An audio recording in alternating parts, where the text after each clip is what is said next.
Okay guys, hem sağlaştı tekst keleli. Hem de bugünkü tekstimizde biz aldığınki 61. derste hem de cemi ağırıp kalgan, şunu onlar doktor çağırıp öylekiler. Hakkında sanlı kişilik gösterken bir neçe gün doktor yak öyle yazson dep doktor aytganda şunu ama hem de bugün cemi kandak bop kalgando. Hem de yana bir sual var. Who else in bed today and why? So who else in bed today and why? Anda yani kim? Emsa karvat yetip kaldı. Cem yetip kalgan hem de bugün kim yetip kalganda? Neymiş ki yetip kalganda? Andaqta tekstimizden katqılayla. Blah blah blah blah blah Jimmy today. Better thank you doctor. Endi müşariki better deganimiz nima? Sanlı yaxshiroq. Demakchi ahvoli texnik qanday bo'lib qoldi desanlar burunqidan yaxshi bo'lib qoldi, yaxshiroq. Müşarin qandaq deb so'g'an nima desanlar how. How is Jimmy today? Okay, how's Jimmy today? Okay, Jimmy qandaroq. Desa better. Thank you doctor. Yaxshiroq. Demak, ma better deganimiz ma good, well ninki nima selishtirumlar esa. Masalan good, well degan yaxshi bo'lgan bo'lsa, better deganimiz nima yaxshiroq. Demek hem de ahvali burunqidan yaxshilanib qoldi. Shunami? How's Jimmy today? Okay, how's Jimmy today? And how are you? Good. I'm fine. Thanks. Shunami? Boshqalarniki ahvol so'g'an gibi. Hesabda. So, can I see him please, Mrs. Williams? Can I see him please, Mrs. Williams? Endi men yerga see ko'rib bakmoqchi. Can I see him please Mrs. Williams? Men uni ko'rib baksam bo'lamdi. Demak, hamda bemorning ahvolini bir ko'rib baksam bo'lamdi. Shunami? Hamda see a doctor. See a doctor deb bir so'z bor. Doktorga ko'rinmak. Shunami? Can you see him? Hamda men can men lalmakdan sirt yana bir ma'nosi men yerga bo'lamdi degan so'z. Can I see him please? Desa, Okay. Certainly, doctor. Okay, albatta doktor. Certainly. Endi bu certainly ham of course qaraganda bir qadar ham jinchiroq ishiltadi, shunami? Buni masalan munosabati, masalan doktor bilan ma'lumotga bir-birini hurmatlab nima qildi, shunami? Shu ma'noga certainly deb ishlatgan. Certainly, doctor. Voy, albatta bu doktor. Come upstairs. Ustga chiqaylik. Come upstairs. Come upstairs. Okay, next one. You very well, Jimmy. Okay, you look very well, Jimmy. Siz qaramoqqa intayin yaxshi ko'rinsiz. Demak, men well degan salomatligining yaxshi. Now very nice yaxshi. You look very well, Jimmy. Siz qaramoqqa nice yaxshi ko'rinsiz. Endi bu shu qaramoqqa bilan, masalan, shu o'zi his qilgandan nima farqi bor? Shunami? Masalan, look degan qaramoqqa bo'lsa, feel. Okay. I feel good. Yeah, I feel better. I feel better. Desak maniki, men yaxshi bo'lib qoldim degandek. You are better now. Siz hozir hali yaxshi bo'lib qolibsiz. Yaxshiroq bo'lib qolibsiz, shunami? But you mustn't get up yet. Biroq siz qanday qilsangiz bo'lmaydi? Textcha o'rningizni to'sangiz bo'lmaydi. Ana men yet degan savol jumla bilan inkor jumla kelib, textcha deb ma'nosi bor. Shunami you mustn't degandan bir narsani cheklash yoki mani qilish yoki manda qilmas lozim degan ma'nosi. Endi you mustn't get up, siz o'rningizdan textcha to'sangiz bo'lmaydi degan gap bo'lsa, nima? You mustn't get up. Endi you mustn't go there. Siz bu yerga bormasligingiz kerak. Shunami? Okay, you mustn't go there. Demek endi mana. Mesela you mustn't play computer game. Siz qanda kompyuter o'yin o'ynasangiz bo'lmaydi. O'ynamasligingiz kerak. So you must stay in bed for another 2 days. Okay, endi bir şey must mana qilsangiz kerak. Nima? Stay in bed. Karvatda yetishingiz kerak. Endi bu stay degan to'xtab turmoq. Nima? Demakcha shu karvat yatmoq. Qanda for another 2 days.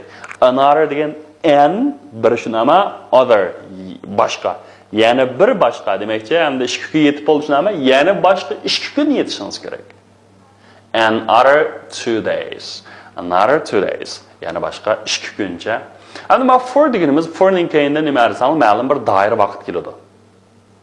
Bu şu taxminan yoki bir taqribiy bo'lgan bir vaqtni ifodalab keldi bir bo'lakda. Masalan, okay, you must wait for an hour. Okay, bir soatcha. For a week. bir haftacha. Agar bir yilcha bo'lsa, for a year. Okay, for a year. The boy mustn't go to school yet, Mrs. Williams. And the go to school yet degan maktab berish. Maktab berib o'qimaslik kerak deydi. Demak maktab bas bo'lmaydi deydi.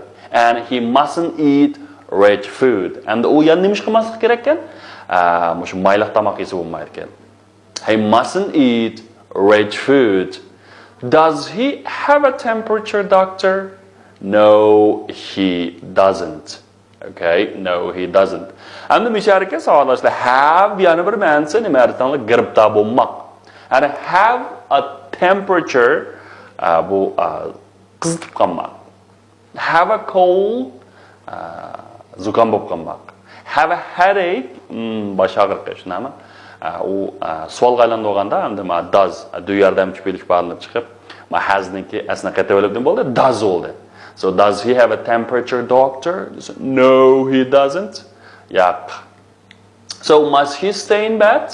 And then he must stay in bed. Asli shakli shunami? And the savolga aylanib olganda mustni oldiga chiqib etsak nima bo'ldi? Savolga aylandi. Must he stay in bed? Yes, he must remain in bed for another 2 days. O jo'qim karvatda yana 2 kuncha qana qilish kerak, yetish kerak. For another 2 days. He can get up for about 2 hours each day. But each deganimiz har bir. Demakchi har bir kuni 2 soatcha o'rnidan tursa bo'ladi. He can get up for about 2 hours each day. But you must keep the room warm. And to keep something warm degan bir narsa issiq saqlamoq degan gap. And to keep the room warm bo'lsa, siz o'yin cho'qim issiq saqlashingiz kerak. Issiq saqlashingiz kerak. So, where is Mr. Williams this evening? And where is qayada? William efendim qayada? He's in bed, doctor. Umu nariken karvatken. So, can you see him please? Siz uni ko'rib qo'ya olamsiz? He had a bad cold today. And umu gripda olib qoldi. Mush gripda olib qoldi deganni pil qaysi sonashlar have. And uchinchi shaxs birlik bo'lib qolsa, buningki qaysi shakl keltirsan has. You know, he has a bad cold too. Umu ig'ir bir zukam bo'lib qoldi. Demak, ma'no zukumga qanday qilibdi? Juqibdi. Juqibdi. Xo'sh, hamsa shu tekstni bir mashq qilib boqaylik savollar. Masalan, Jim must stay in bed for another 2 days. Okay, for another 2 days. It means how long must James stay in bed? And the mushning nima shakli? Savol shakli. Mushning o'xshash har xil shakllar qanday qilmaymiz desanlar, aylantiradigan gap. Aylantiradigan gap. Bu alohida savolga aylantirgan nima desanlar, bu tegi silgan bo'lakni aylantirsak how for another 2 days. Endi bir vaqtgan qo'y, endi bu qanchalik uzunlikda.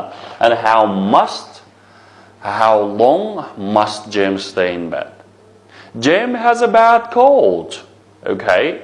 Endi bu yerga Jim ig'ir zukam bo'lib qoldimi? Savolga aylantirsak nima? Okay, bu hasninki yordamchi do bati, do'ni oldiga chiqib etsak va asli qaytarilib bo'ldi. Does Jim have a headache? Jim zukam bo'lib qoldimi? Nima? Yes, he does. Javob bergan nima? Yes, he does. You know, we must keep the room warm. And buni savol shaklchi. Okay. So what must you do? Alohida savol shakli. What must you do? Must we keep the room warm? And what must we do? And mush astig silgan so'zlarni savol so'rab beramiz savollar. Masalan, Ben speaks English and Japanese. Ben speaks English and Japanese. Endi mishariki avval buni oddiy savolga aylantiramiz. Masalan, yes yoki no bilan javob bergan oldigan. Masalan, does Ben speak English and Chinese? Endi buni alohida savolga aylantirib etsak nima dersanglar? Bu what aylantirib o'tamiz. Demak, beshi what language does Ben speak? Amsa Ben qaysi tilni so'zlaydi? What language does Ben speak? Okay, I'm thinking so Ben can speak English and Chinese. Okay, so what language can Ben speak? What language can Ben speak? Okay, can speak. Demek hem de o birisi Çingtay Dongsu'dan başlangan, yani birisi alayda üznünki pil. Hem de kingisi, Andrew has some brothers and sisters. Okay, brothers and sisters. Okay, so does Andrew have any brothers or sisters? Hem de sual cümlede, bayan cümlede sam boğan bolsa sual cümlede ne dersin? Any. And the yes or no question. Mesela Mike has a cold. Okay, must he see a doctor? I want to go to USA. Hem de bunu yes no question aylandırıp bakınlar. I want go to the USA. Demek must I get a passport? Ben passport alışveriş gerek mi? Yes, you must. It's very hot today. Bugün hava sık. Must I go to school? Hem de nime? Ben mektepke qana qilishim kerakmi? Berishim kerakmi? Deydi. Okay, hamsa 61 darsmi? Mishad oxirlashib qopdi, savolashlar. Bo'lsa tekstni nayt tafsili yodlab, shu video darslar qilishlar, tavsiya qilgan yodlash usullari orqali. Demak, 10-kunun usuli. Demakki, 10 yodlash usullari orqali yodlasanlar, ishlangan sizlarning o'rganish unumini bundan 10 soat, 20 soat yuqori ko'tarilishi mumkin. O bizningki salonda hamda abditalida bo'lsa shu orqali sinab baqsanglar. Bo'ladi. Bugungi darsimiz mushagicha bo'lsin. Qolgan jup darsni keyingi darsimizda mashq qilsak. That's all for today. Thanks for watching. Goodbye.